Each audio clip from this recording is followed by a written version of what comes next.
Hi guys, today I'm sitting with a phenomenally enterprising person. She has been an inspiration for me for the last 4 years that I've known her, and in these short 4 years she's turned her business into yet another empire. And we kind of managed to sneak 5-10 minutes of her extremely busy schedule today, and we're going to be talking to her today at her wonderful house. Thank you so much for giving us the time, Erum. It was a pleasure knowing you. We've been waiting to show you guys this interview for some time because, we love to celebrate powerful women who've done so much in life. And Erum, you're one such woman, right? You're a mother, you're a very supporting spouse, but at the same time, balancing all the different aspects, you're also a businesswoman. Yes, I am. So tell me about the journey of So Kamal, the brand. Well, I joined Ahmed in business 7 years back, actually. Yeah.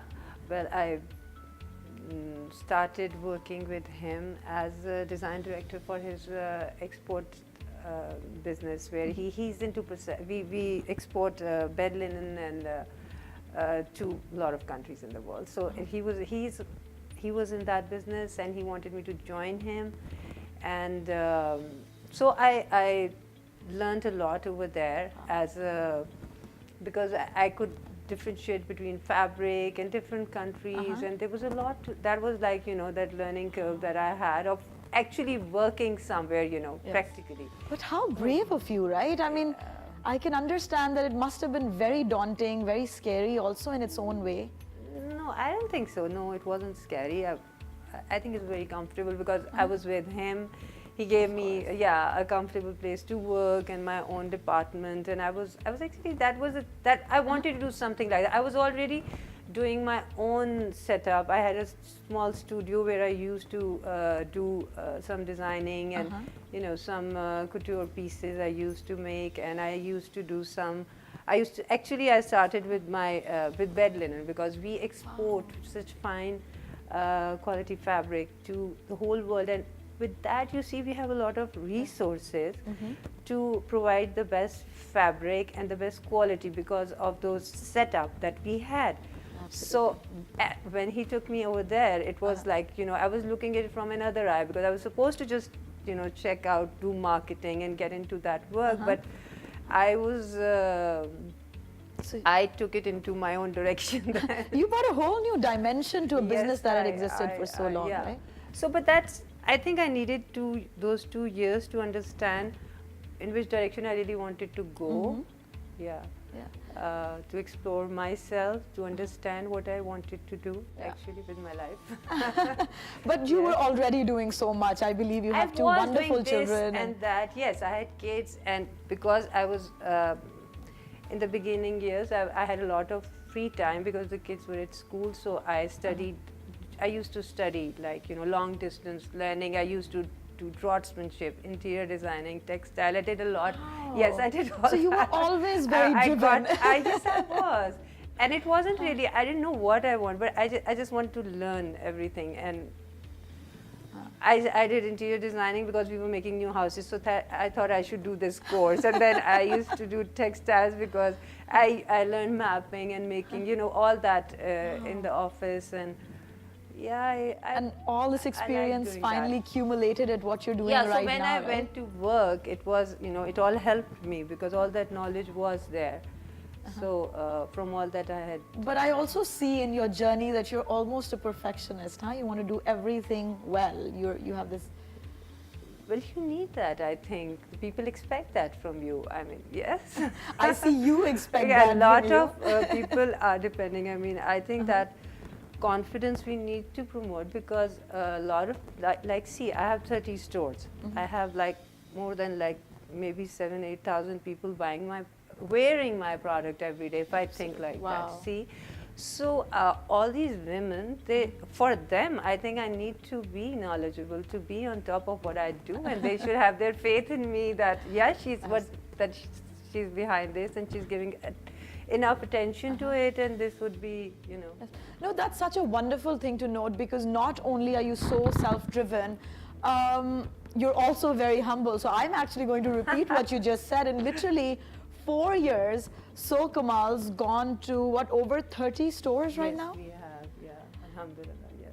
So tell me about these stores. Tell me, how did you visualize them? What was your dream? How far along in that vision are you? Well, it was, you say, evolution process. So yes, we changed a lot. I mean,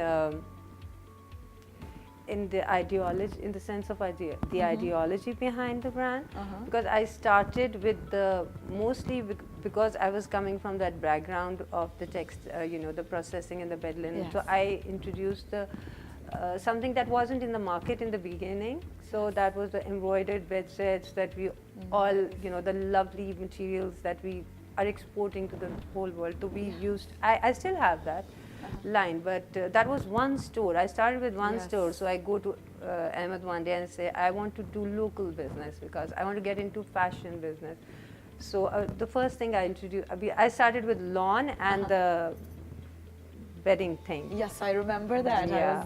So I thought what we should do would be to find, I thought there was a space in the market. There was a gap. There were the textile people, like you see a lot of big companies, and then there were the designers who were making lawn. And I thought there was a gap, there was a space for someone who would fill that gap between those two, that who understood, because there was just a designer lawn coming in, and then there was the textile mills. So I thought that we should bring in, I should be able to work with the designers to make something that is workable and that is not as expensive as a designer lawn gets, So the idea behind that was to bring something affordable and yet stylish and attractive that people would want to do. So I met a lot of designers at that time, and then I met with Khatija. Khatija was my first. I worked for the first time with her, and then we used to work and long hours, and we developed a lot of new stuff, and that was our first time. And on the first day that we opened up our store and we opened the show, it was like, it was amazing response that we both got, and we were both like, surprised that it has really received such admiration. And so it was, so that's how it started. So I joined local business, and but in the beginning I started with as I told you, the bed linen, and then I thought, no, I need to get into lawn, because that's where I thought that there's work to be done. Absolutely. And it worked. That idea worked. No, but that's so interesting. What I'm picking up from this conversation is this drive to have a local brand, a local business. And given that you were already vested in a very big international business, it could have been very easy to just expand that. Yeah, but it could have. But we are doing that anyways. Like I'm still with Kamal Limited, with my husband's business. I still work with him, but not that much though, as I was in those 2 years. Still with his design teams abroad, and we work with the design because we have offices abroad. But that just gives me more, resource, more. I can work better, like, I get to attend all the fairs, like I was at the Premier Vision. So there's so much more we can get for the local market now. I love what I do, and that's what drives me. But I believe that you've managed to find a very good overlap, because, I'm just going to try flipping this over and talking a bit about your family and the role that they've played. And you were just telling me about how your husband has been very instrumental in kind of having you where you are. Yeah, Ahmed has always been very supportive, and he actually, I think he discovered me before I discovered myself. And my whole family actually, my son, my daughter, she's joined So Kamal now, and she's taking care of our boutique collection, all our made to measure line. And yes, she's also doing a great job, and the workplace is like, so lively and so interesting. Nobody wants to go home, so we are actually planning of developing a penthouse on top of our building so that we can spend more time over there. No, and I see that your children are a great source of support for you too. They Because I saw your son wearing that So Kamal are. jacket at the fashion week. Always, yes, he's very so. So that's what I'm telling you. You Yeah. know, they're all very supportive. Yes, Everyone. and of course they're supportive. They all work together, but literally you do not look like their mother. She literally looks like their elder sister when you see them. You're into fitness and. Yes, I do love working out. I've always worked out. I love how she does everything and she's so humble about it. She's like, I've studied also. Yeah, I also run a business. You are so amazing. You're so inspiring. Thank you so much. Erum, thank you so much for giving us this time and this little peep into your life and your hard work and all that you've done. Thank you very much. I'm sure so many people are going to find it so inspiring when they're watching this. Thank you. And guys, this was Erum Kamal for you. And now we'll be bringing you more and more on City TV. But till next time, cherish this interview, learn from it, and see a beautiful entrepreneur in action.